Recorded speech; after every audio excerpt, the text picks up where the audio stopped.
Hello everyone! Time for another video.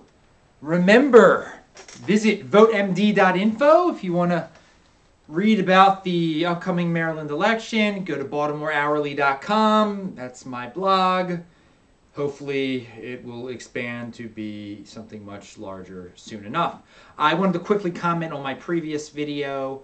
I pulled out a newspaper from 1972. I forgot to mention that in that Maryland election in 1972, they approved the lottery, the state-run lottery, and you can see how that's morphed into 42 years later into gambling controlled by the state. Again, I don't think any of it should be, the state shouldn't have a monopoly on any of that.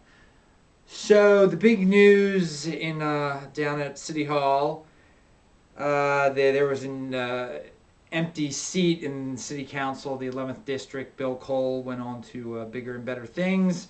So they had to nominate a new guy, and his name is Eric Costello. I don't know much about him, but people are really bothered by the entire process. I was at one of these hearings in, I guess it was late 2010, early 2011, when the son of Agnes Welch was nominated to take her place, Pete Welch. And it's a long, everyone gives a talk and everything. It's a long process, and you see how qualified everyone really, I guess, sort of is. But they changed the process since then because that was so blatantly corrupt, giving the position to the son of the woman who had held the office since 1983. It was so ridiculous that they made it, they expanded it a little bit. There's a committee of not just city council members, of citizens, whatever.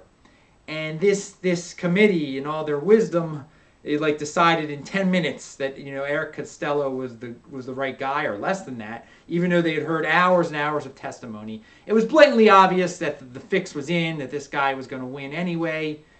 And now the 11th District, now the City Council as a whole has to approve what the committee voted on in such a corrupt manner.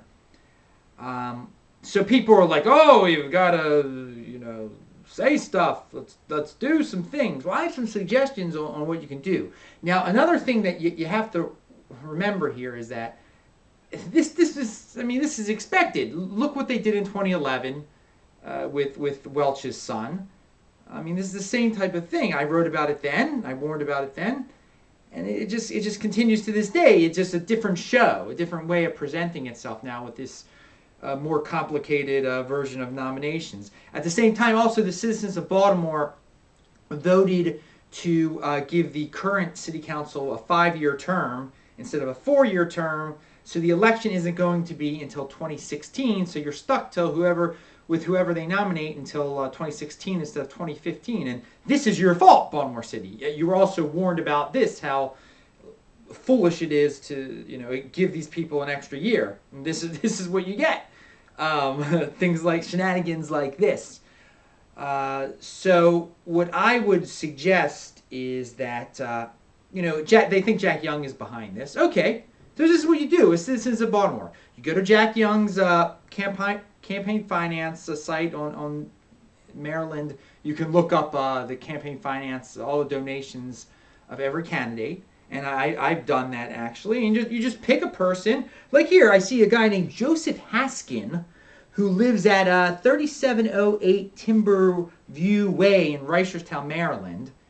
It gave money to Jack Young. That's very interesting because there's someone named Joseph Haskins who lives at that same address, who's in charge of the CEO of Harbor Bank.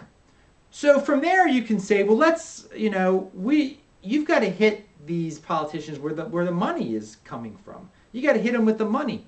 So you basically, you pick someone and you say, we're not going to go to your business, or we're going to protest in front of your house until the guy you gave money to stops, being a dictator. And I think it would be quite interesting. Or you can just pick a business that gave money to Jack Young, like Safeway. You can boycott Safeway until Jack Young stops being a dictator. Or you can, Fells Point Body and Fender Shop. Same thing. These are just random ones I selected. You can pick whoever. But the point is that you can write emails to Jack Young. He's not going to give a damn. Okay? Okay, you got to play hard because they're being dictators. Anyway, and I know a lot of people are very emotional about this, and just people tried very hard for this position, and it's the end of democracy for some people. For me, it's gotten to a point where I realize that the city council is worthless, it's useless, it's filled with idiots, and we like Warren Branch, he's a complete moron. So, I mean, I would just ignore the city council and just try to work around Baltimore in private business and stuff. And it's so difficult to do that because of the bureaucracy. So you're going to have to fight the bureaucracy at some point. And I think my suggestions on fighting the bureaucracy, just getting right in their face, attacking the money people, to force the hands of the leadership people. So those are my thoughts for today. I mean, if you're actually interested in doing something like this, I can give you tons of information, help you look up information about people who give money to these horrifying politicians.